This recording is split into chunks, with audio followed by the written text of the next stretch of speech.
भाई लोगों तक, संत रविदास तक, जैसे बाबा साहब डॉक्टर अम्बेडकर केवल दलितों के मसीहा नहीं है, पूरे भारत के हैं, चाहे वो किसी जात का हो, किसी वर्ग का हो, किसी धर्म का है।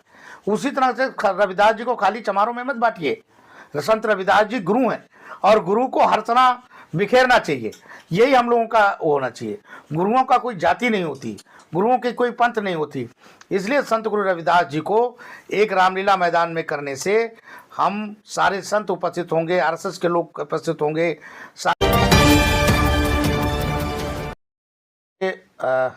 28 फरवरी को दिल्ली में रामलीला मैदान में संत गुरु रविदास जी की जयंती बड़े भव्य रूप में हम मनाने जा रहे हैं, जो 649वां जन्मदिन होगा और पूरे देश में एक ऐतिहासिक रूप में रामलीला मैदान में मनाया जाएगा। कई प्रांतों की झांकियाँ होंगी। मुख्य द्वार पे संत गुरु रविदास जी की जो बनारस की झांकियाँ हैं वो होंगी, अन्य अन्य प्रांतों के होंगे। भारत के प्रधानमंत्री जी, भारत के गृह मंत्री जी को हमने आमंत्रित किया है और कार्यक्रम में संघ के कई उच्च पदाधिकारी भी उपस्थित रहेंगे, जैसे विश्व हिंदू परिषद, राष्ट्रीय सेवा संघ और हमारी जो अन्य संस्थाएं हैं उनके सभी पदाधिकारी उपस्थित रहेंगे। भारत सरकार के कई केंद्रीय मंत्री, अन्य राज्यों के मंत्री, उप मुख्यमंत्री, यानी बहुत बड़ा ये कार्यक्रम होने जा रहा है। देश भर से सनातनी संत, हिंदू संत, रविदासी संत, वाल्मीकि संत, यानी कई पंथों के संत भी उपस्थित रहेंगे। आज से हम इसकी शुरुआत किया है कि जो रामलीला मैदान है उस रामलीला मैदान में ज़्यादा से ज़्यादा लोग उपस्थित हो और ज़्यादा से ज़्यादा लोग वहाँ पे आए, इसलिए आज हमने पीसी किया। भंते जी, हर साल बड़े भव्य तरीके से दिल्ली के अंदर तो रविदास जयंती मनाई जाती है। लाल किले से झांकियाँ चलती है जो दिल्ली के सबसे बड़े प्राचीन मंदिर देवनगर में जाकर ख़त्म होती है। तो इस बार स्पेशल क्या था कि जो बड़े स्तर पर रामलीला मैदान में आयोजन किया जा रहा है? आपने बहुत अच्छी बात बोला। स्पेशल संत कभी स्पेशल नहीं होता है, संत को स्पेशल बनाता ही हम लोग हैं। समाज के दिल्ली रामलीला मैदान से लेकर के जो झांकियाँ निकलती है उसका एक अलग है, जन्म उत्सव कमेटी निकालती है। लेकिन हमने अब की बार जिस तरह से बाबा साहब डॉक्टर अम्बेडकर जी के 2025 में हमने ये फैसला किया कि पूरे भारत में 2032 तक करोड़ों संविधान बांटे जाएंगे और करोड़ों संविधान का हमने शुरुआत कानून मंत्री जी ने मिलकर के किया। दिल्ली में हमने 1 लाख संविधान बांटा। इसी तरह से संत गुरु रविदास जी का जो वाणी है वो कोने कोने तक लोगों तक पहुँचे, सारे लोग मालूम माने उसको।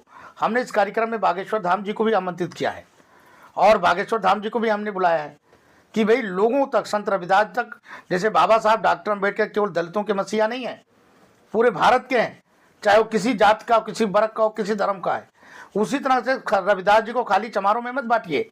संत रविदास जी गुरु हैं और गुरु को हर तरह बिखेरना चाहिए, यही हम लोगों का होना चाहिए। गुरुओं का कोई जाति नहीं होती, गुरुओं की कोई पंथ नहीं होती। इसलिए संत गुरु रविदास जी को एक रामलीला मैदान में करने से हम सारे संत उपस्थित होंगे, आरएसएस के लोग उपस्थित होंगे, सारे लोग, कैलासानंद महाराज जी को, अवधेशानंद महाराज जी को हमने उनको भी आमंत्रित किया है। तो एक परंपरा ये रहेगा, एक परंपरा के साथ चालू होगा कि रामलीला मैदान में हर साल में अब हम लोगों ने फैसला कर लिया है कि संत गुरु रविदास जी के जन्मदिन हर साल रामलीला मैदान मनाएंगे।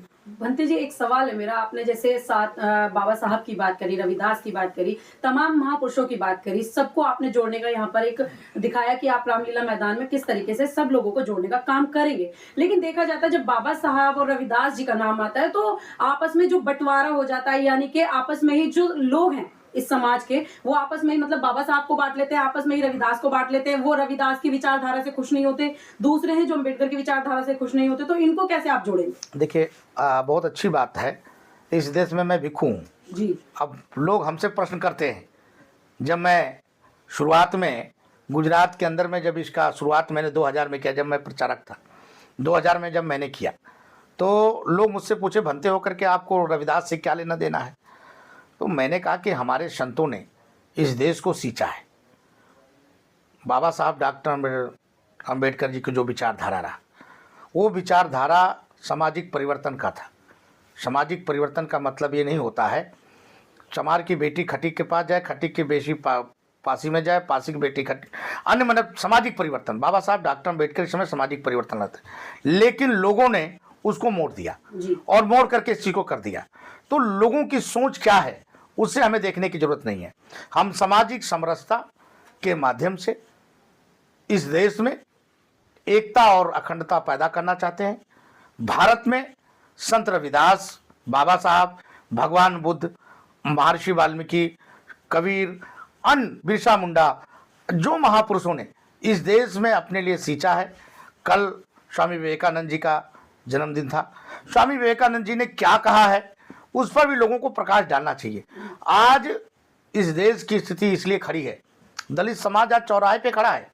मैं आपके मीडिया के माध्यम से खुलेआम कहता हूं कि दलित समाज बढ़ चुका है और उसका कारण है कि हम लोग आपस में बंटने के कारण है कि हम लोगों की स्थिति ठीक नहीं है। बाबा साहब डॉक्टर अम्बेडकर को लोग ब्राह्मण समाज भी मानता है, क्षत्रिय समाज भी मानता है, वैश्य समाज भी मानता है, लेकिन कुछ तथाकथित नकली अम्बेडकरवादी जो अपने आप को अम्बेडकरवादी समझते हैं। मैं 2 प्रश्नों की बात करूंगा आपको।